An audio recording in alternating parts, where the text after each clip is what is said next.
கதை பேசுற, சபை முடிஞ்ச பிறகு தேவையில்லாம் பேசுற, தேவையில்லாம அலப்புற, தேவையில்லாம பிரிவு உண்டாக்குறேன்னு சொன்னா அடுத்த வாரம் சபைக்கு வருவீங்களான்னு கேட்டேன்.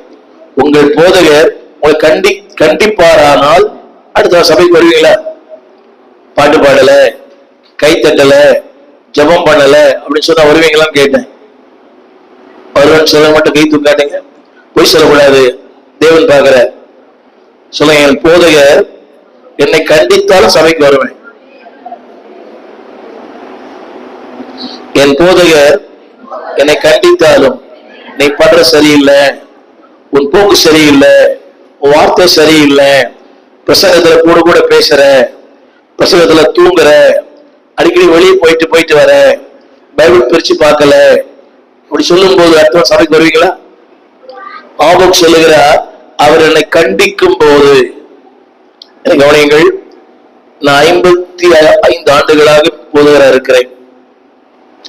83ஆம் ஆண்டிலிருந்து திறந்த வாசல் என்ற சபையை ஸ்தாபித்து ஒரு 70க்கு மேற்பட்ட ஊழியர்களை வைத்திருக்கிறேன். என்னோடு இருக்கிறாங்க. நான் கண்ட அனுபவம், ஒருத்தரை தப்புன்னு சொன்னா அடுத்த வாரமே அவர் எதிர்வினை ஆற்றுகிறார். இன்னொரு ஆளை கூட சேர்த்துட்டு, இவர் என்ன பெரிய ஆளா, இவர் என்ன பெரிய பாஸ்டரா, இவருக்கு என்ன தெரியும், இல்ல ஊழியர், அவருக்கு 10 பேர் சேர்த்துப்பார். எல்லா சபைகளிலுமே அதிருப்தியாளர் கட்டாயம் இருப்பாங்க.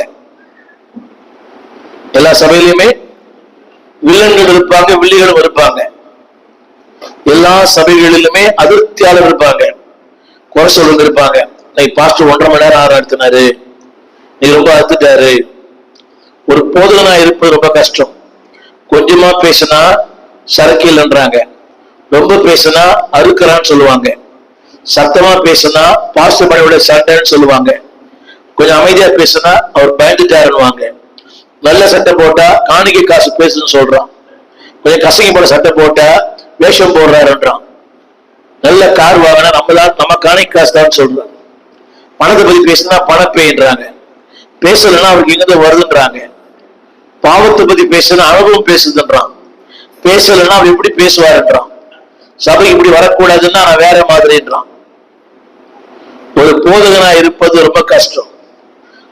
கலெக்டர் உத்தியோகம் பண்றதை விட கர்த்தருடைய ஊழியம் பண்றது ரொம்ப கஷ்டம். தமிழ் புரியுதா?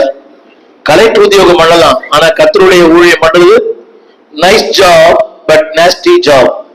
வாழ்ந்தாலும் பேசும், தாழ்ந்தாலும் பேசும். எல்லாம் கவனிங்க. இப்படி சொல்லுவாங்க, பாஸ்ட் எப்படிங்க